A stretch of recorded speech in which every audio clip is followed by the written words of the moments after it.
You've helped so many people over the years. You've also helped one another. Yes. You've helped each other through really, really tough times. Yes. And you've helped other people, and especially with some, what I would call some quite exotic phobias. I mean, somebody had a phobia of Simon Cowell, which was quite bizarre, and you managed to help them over that, which is just... It wasn't Simon's fault. No. Yeah. Well, our Dan has got a phobia of apples. Really? I know. Dan, come over from your desk. Come behind the showbiz guest. Do you know, I've never spoken to anyone about this, so this is, I think people might think I'm a bit crazy. You feel a bit exposed? Apples, Well, love. it's just strange. It's a strange one. OK, so I'll tell you the total truth about this. It's not the apple itself. Right. It's a phobia of anyone eating an apple around me. So, Lorraine, if you were to pull out an apple right now and crunch on it, I would have to find some type of excuse to leave the situation. Seriously, 'cause there's or tell apples you there to leave, which probably on set here is not going to work. Really? We've got apples here.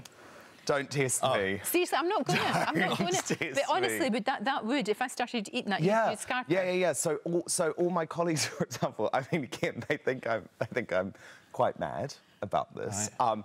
But I have had to have a conversation with them and say, guys, like, if I'm sitting down at my desk, are you please able not to eat the apple while I'm here? Really? And wait till I go into a meeting. Dan, is it would you say it's a phobia which creates... Well, I don't know. But are you uncomfy with that apple just sitting there? No, that's the thing. okay. And I always say to them, get the apples stewed and then you can eat them as much as you want. So if what are you feeling right now, me just... So I'm fine with that, but if you actually started to eat it and crunch on it, then I'd have to remove myself from the situation. Right. Is it eating or crunching that's the problem? I think it's the whole thing, but honestly, I obviously have thought about this a lot myself, because what's weird is that if you ate a carrot, right, or a pear, or something else, it'd be totally fine. It's just apples. It's just an apple. That's really interesting. It's so because the thing is, I'm not someone, as you know, Lorraine, I don't have phobias of anything else, or I'm fine with heights and snakes and all of that type of thing. Yeah. So it's quite random. You need to Let's have a chat with you. You absolutely do, and let's, at the end of the show, I know you're back anyway. Do you think this can be solved? Well, I'd like to get to the bottom of it, certainly. Certainly be interesting. Have done amazing things. Yeah. Somebody had a phobia, like I said, of Simon Cowell, and they cured it and sorted it. So this is a tough one. This is a tough one. But we shall leave you and the apples, and we'll come back and see what happens. Apples, though, Dan. It's just, I know. Thank you. We'll talk to you later on, you guys. Thank you so much. You know, earlier on, Dan revealed his lifelong phobia. He is frightened about being around people eating apples. Now, I know it sounds odd, but phobias are really serious, and it can really impact on people's lives, and it's horrible. It's shame. Yeah. So, the Speakmans have been working with him throughout the show. How has it been with our Dan? We didn't have very long, to be fair. We had about 10 minutes or so. But yeah, I think we've made we've sort of... We could do with a test, really. I think Dan's probably the best person to say. How are you feeling, Do you know what, Lorraine? We have made some progress. You've made some progress. Well, you've got Shane Ritchie beside you. Yeah. We have gone right back, Shane, to my childhood, haven't we? Yeah.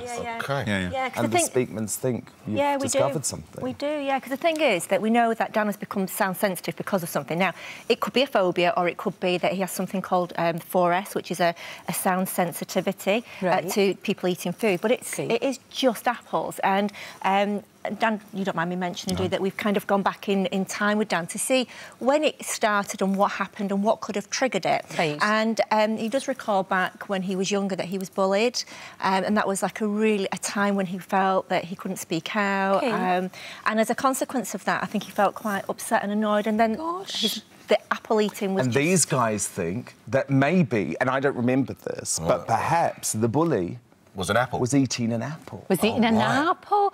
Well, and look, Shane Ritchie, you've got an apple there. Yeah. And to be honest with you, I mean, you know, people might think, oh, this is very odd, and it's a strange one. But, it is odd, Lorraine, but then I'm odd.